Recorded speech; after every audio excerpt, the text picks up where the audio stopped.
yung ano niya, update niya doon sa PhilHealth. Sir, go ahead, sir. Thank you, Mr. President. This afternoon, we called our very last resource person or witness in the ongoing investigation of alleged PhilHealth anomalies. I was there when I was called to this urgent meeting with you. But we expect that all our hearings will be concluded today, this evening, Mr. President. And since that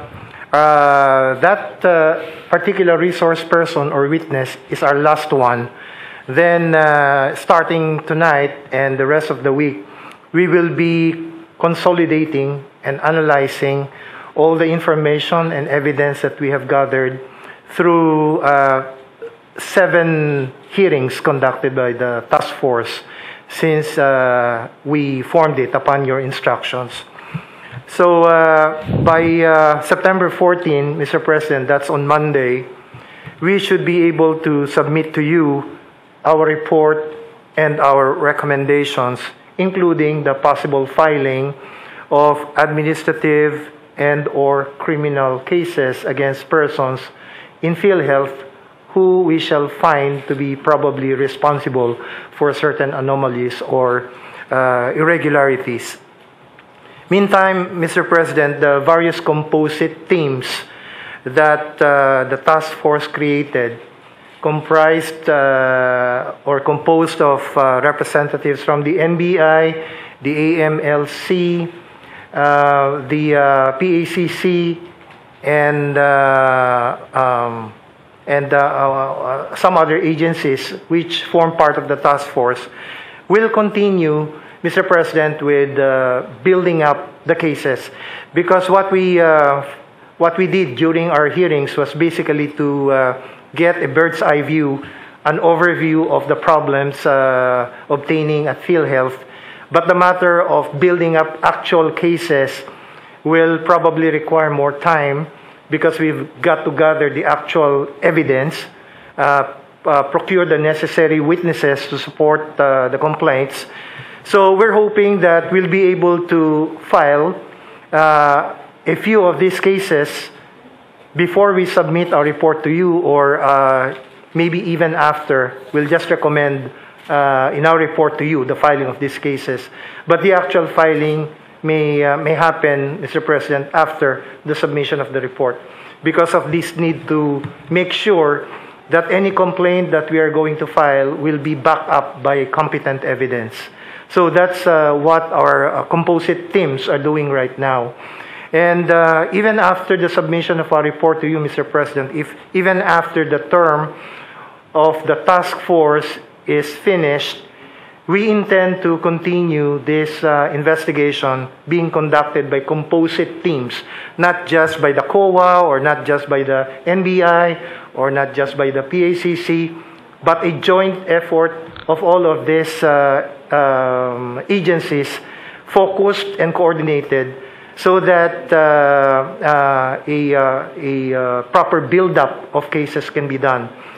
We're very happy that the new president and chief executive officer of PhilHealth, whom you appointed recently, was a former NBI director. And we hope that with him there, it will be much easier for the composite teams of the task force who will continue investigating to be able to do their job more easily with former Director Giran at the top of the agency. So that's what we intend to do, Mr. President, for the rest of the week. And we hope that you will have the report in your hand at the latest on Monday, September 14. That's all for now, Mr. President. Okay, thank you. So it's a report that is expected with so much enthusiasm, actually, for those who are in the right thinking of what is right and wrong. Anybody else would like to make a report on itong si ano? May I announce it first. Tell na, ito bang si Pemberton, ito yung American serviceman na nakulong. Tapos, hindi malaman ngayon ng gobyerno anong klaseng computation gawin, anong factors to contribute to the equation that would arrive at the reasonable conclusion that these things happen and should be there included sa pag-compute.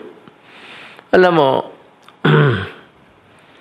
I am not favoring anybody, neither Pemberton nor the family.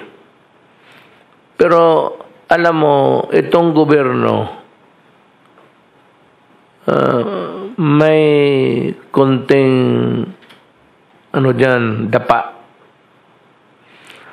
Kasi sa good behavior, kailan i-compute mo sa lahat, detained siya for the crime, facing trial, and prison siya for the crime. Iba yung detenado ka habang yung kaso pinapanggan ng korte, trial. Iba naman yung detenado ka na, sentensyado ka na after trial. Siya kasi being tried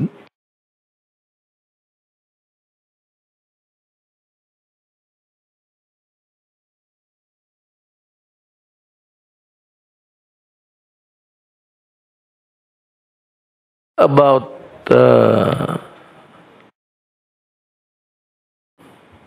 good behavior. Lahat na kwentahin mo. Ngayon, kung hindi mo kwentahin, may kasalanan ka rin because they say that it is part of your being in prison. Sa ayat mo sa hindi, nakakulong ka rin. So, you are a person deprived of liberty. Ngayon, ang pagkwenta, hindi alam nila kung kasali ba o hindi. At may record.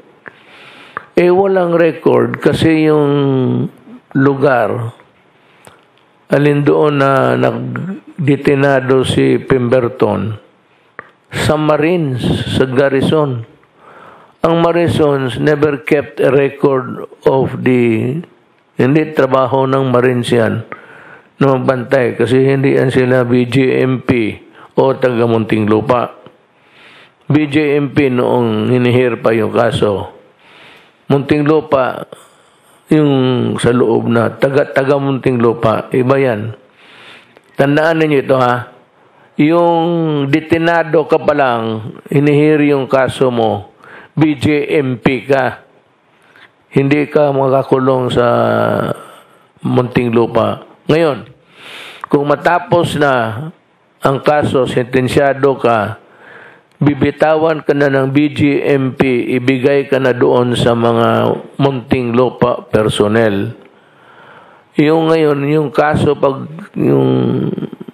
sa pagkapreso niya, wala silang record. So pagka walang record, di mo malaman kung nabilang ba o hindi. Pagka ganon, hindi kasalanan ni Pemberton.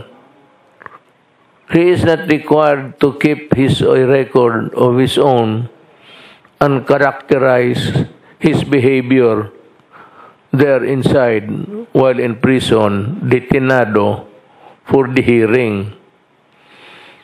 Na yung nasentensihan na siya, napunta na siya ng Muntinlupa, meron naman mga hindi na mga Muntinlupa personnel.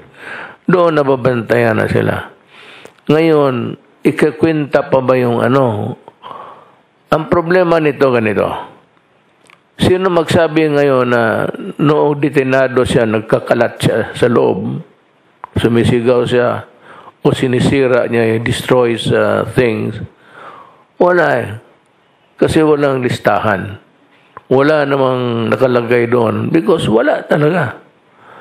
So it is not the fault of Pemberton na hindi na na-compute because we should allow him the good character presumption. Kasi wala namang nag-report na Marines na nagsabi nagwawala siya. The Marines could have reported, if it were otherwise, to the Secretary of Justice or to the police, to the PNP, na itong tao na ito magulo.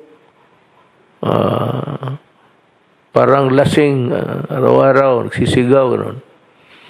So, yung presumption, kasi wala namang sumbong, hindi wala ginawa yung tao masama. Na in fairness, tapos na yung kwintada, he was recommended to be released. I-release mo. Kaya, isip-isip ko, nakikinig lang ako sa newspaper, pati sa radyo. Sabi ko, it is not fair. Hindi makatarungan. So, sabi ko kay Justice Secretary Vidaldia, pati ang Secretary of, tinatawag ko sila dito ngayon, kanina, Indardo Guevara. Sabi ko, it's my decision to pardon. Correct me if I'm wrong, but ito ang tingin ko sa kaso. You have not treated Pemberton fairly. So, i-release ko. Pardon.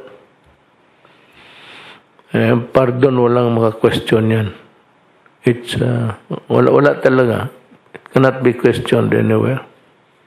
And it's not because of that I pardon Pemberton. Kaligaya ko na lang magpakulong ng mga buang mga gago. But you know, if there is a time where you are called upon to be fair, be fair. Be fair.